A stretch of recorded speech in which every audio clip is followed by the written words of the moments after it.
All right, my rock stars. So for our shared reading today, we're going to read The Frog Who Couldn't Jump.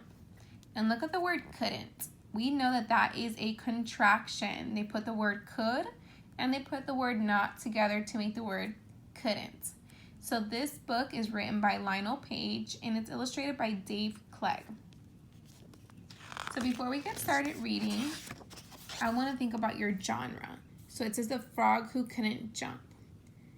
The genre is animal fantasy because we're going to have animals who can talk in the story, and we know that in real life animals can't talk. Also throughout the book, I've chosen a few words that I've written, and I'm going to show you how to chunk up those words. So it's called The Frog Who Couldn't Jump. Homer was a frog. Like most other frogs, he looked like other frogs. He croaked like other frogs. And he loved to eat flies like other frogs. Croak. So what I want you to do is I want you to look at the word croak. Right here. This is the word croaked. I wrote the word right here for you guys. And whenever we have words like this, we want to make sure we're chunking them up correctly. So we know that the C and the R make cr, o, k, croak, and then they added ed, so we would say croaked. But Homer was different from other frogs in one big way. Homer couldn't jump. Croak, croak. So we just learned that Homer can't jump, and that's a little odd because usually frogs can jump. So by looking at my illustration, I know this is Homer because look at his face. He looks like, uh-oh.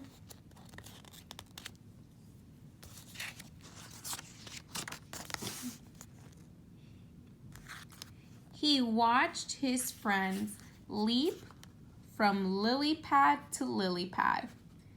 They jumped far and high and seemed to fly in the air.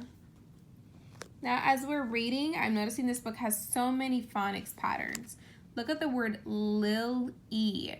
It has that magic Y. We know that Y, when it's at the end, if it has more than one syllables, it makes the E sound.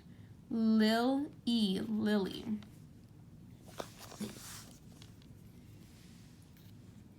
It didn't look hard, but when Homer tried to jump, he fell flat on his belly. Splat! And I wrote this word up here for you guys too because it's very important that you know when you have the SPL, you say spool, spool. And then when we all know that the A and the T make that at. So we say spool, at, splat.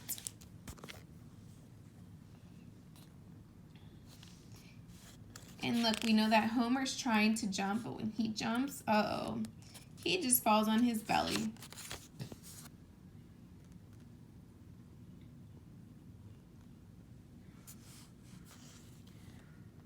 Homer didn't want to give up. So, one day, he went to the pond to try again. I'm a frog, he told himself. And frogs jump. I know I can do it. So here goes.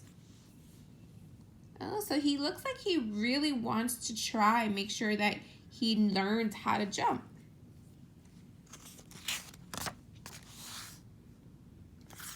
Homer took a deep breath.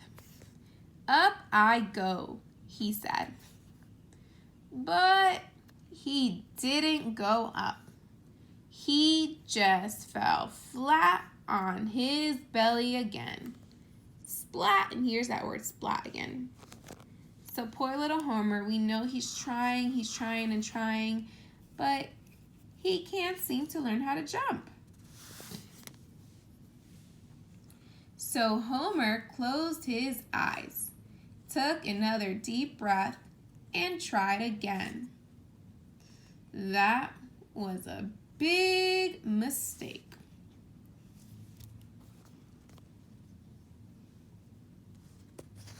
I wonder why that was a big mistake. Oh no. Homer didn't see the snake. Frogs are so tasty, sneered the snake. This one will make quite a yummy meal. Tss. Poor Homer, his eyes are closed because he's trying to learn how to jump. He doesn't see that snake there. But I do want to focus on the word sneered. So I also wrote this word right here for you guys, and I'm going to show you how we chunk that word up. We know SN says sn, sneer is your root word, and they added ed. So you say sneered, sneered. But Homer heard the snake, and he knew he had to get away fast. This was no time to fall flat on his belly. Jump, Homer, jump, he croaked loudly. And there's another word. Look at the word loudly. So here I also wrote the word loudly. Loud, loudly, loudly.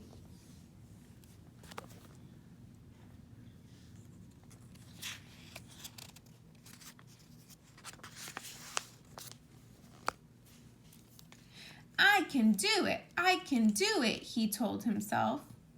And Homer jumped up high. Ooh, there's that IGH.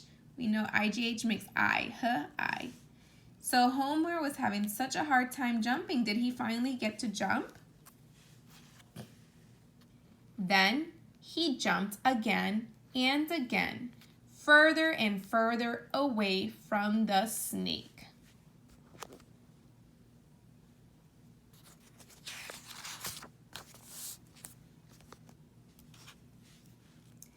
After that day, Homer got better and better at jumping.